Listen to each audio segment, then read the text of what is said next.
E aí pessoal, tudo bem? Aqui é o Rony, professor de Física. Neste vídeo, vamos resolver um exercício relacionado ao estudo das leis de Newton. Observe o quadro enquanto eu faço a leitura do enunciado. Uma criança desliza para mergulhar dentro de uma piscina do alto de um escorregador de 3 metros de comprimento e 30 graus de inclinação com respeito à horizontal. Observe no quadro ΔSE e o ângulo θ. A extremidade inferior do escorregador está 3 metros acima da água. Observe a medida de Hzão. A que distância horizontal dessa extremidade a criança mergulha na água? Para determinar o valor de D, eu vou analisar o movimento da criança inicialmente lá no escorregador. E neste exercício, eu estou desprezando a força de atrito com a base do escorregador e a força de resistência do ar. Sendo assim, lá no escorregador, nós temos duas forças atuando na criança de massa mzinho. A força-peso, representada pelas componentes tangencial e normal, e a força normal. Observe que a força normal, conforme vimos anteriormente, forma um ângulo reto com a superfície de apoio. E a partir dessa figura, vemos facilmente que a intensidade da força normal é igual à intensidade da componente normal da força-peso. Sendo assim, a componente tangencial da força-peso representa a força resultante atuando na criança de massa mzinho. A partir dessa igualdade, obtemos P vezes o seno de θ, conforme vimos no estudo do plano inclinado, isso é igual a massa vezes aceleração. A intensidade da força-peso é dada pela massa da criança vezes a aceleração da gravidade local. E com isso obtemos mg seno de θ igual a m vezes a. Simplificando a massa, vemos que a aceleração da criança em seu movimento no escorregador é igual a g vezes o seno de θ. Observe que a aceleração adquirida pela criança permanece constante ao longo de todo o movimento, pois g é uma constante e o seno de θ também permanece constante. Logo, a criança no escorregador está descrevendo um movimento retilíneo uniformemente variado.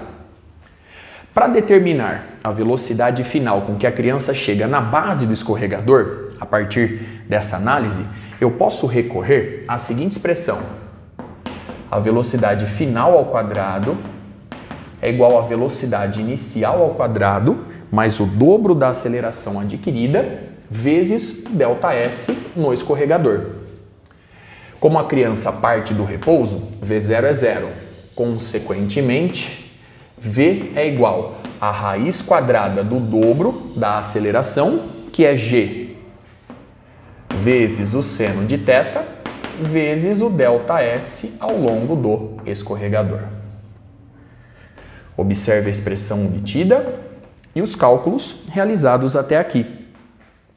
Substituindo os dados, G por 9,8 metros por segundo ao quadrado, o seno de θ, que é o seno de 30 graus igual a meio, e ΔSE por 3 metros, calculando e extraindo a raiz quadrada, você vai encontrar uma velocidade final aproximadamente igual a 5,42 metros por segundo.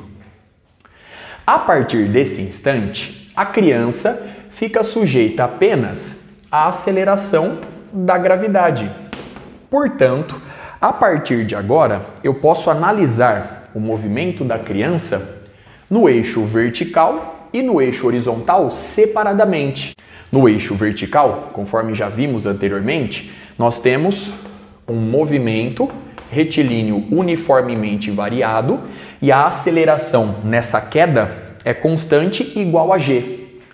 E na direção horizontal, nós temos um movimento retilíneo e uniforme. Sendo assim, Vx permanece constante. Observe mais uma vez a figura obtida.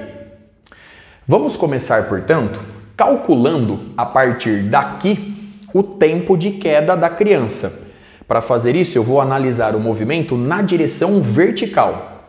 Observe que o ângulo θ aparece aqui agora, pois esses dois ângulos são opostos pelo vértice. Portanto, na direção vertical nós temos o seguinte: O ΔS na direção vertical, que eu vou representar por H, é igual ao VY, que representa o V0 na direção vertical, dado por V vezes o seno de θ, é igual a VY vezes T, mais 1 sobre 2, vezes a aceleração na direção vertical, que é a aceleração da gravidade local, vezes o tempo ao quadrado.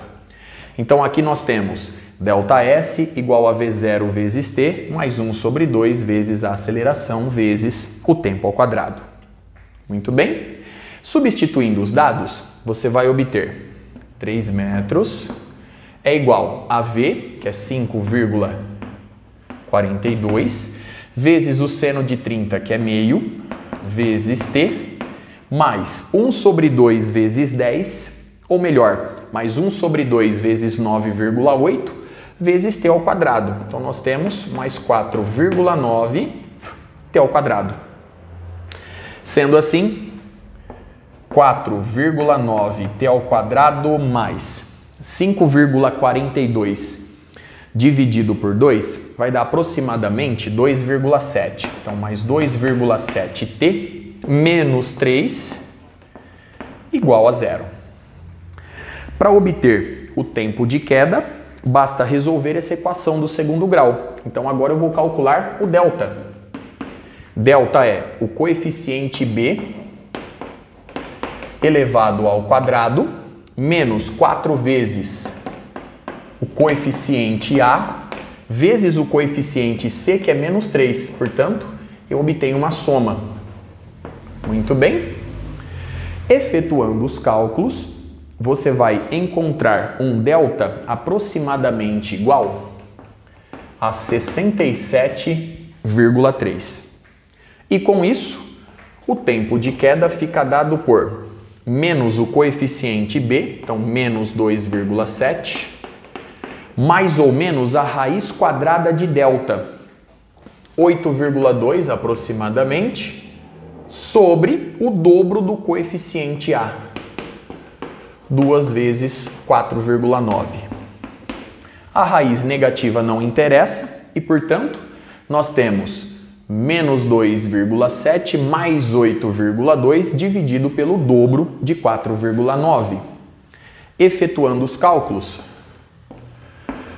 você vai encontrar um tempo de queda aproximadamente igual a 0,55 segundo.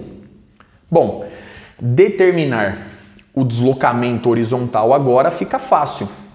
A velocidade Vx permanece constante, portanto, Vx representa o deslocamento nessa direção, que eu represento por Dzão, dividido pelo tempo de queda. Dzão, portanto, é igual a Vx vezes T. Observe agora que Vx corresponde a V cosseno de θ. Então, nós temos V cosseno de θ vezes T. Substituindo os dados, você vai obter D igual a V, o valor de V aqui se encontra, 5,42, vezes o cosseno de 30 graus, que é raiz de 3 sobre 2, vezes o tempo de queda. Efetuando os cálculos, você vai encontrar um valor aproximadamente igual a 2,6 metros. Observe os cálculos realizados, o resultado obtido. Com isso, eu encerro este vídeo. Até a próxima.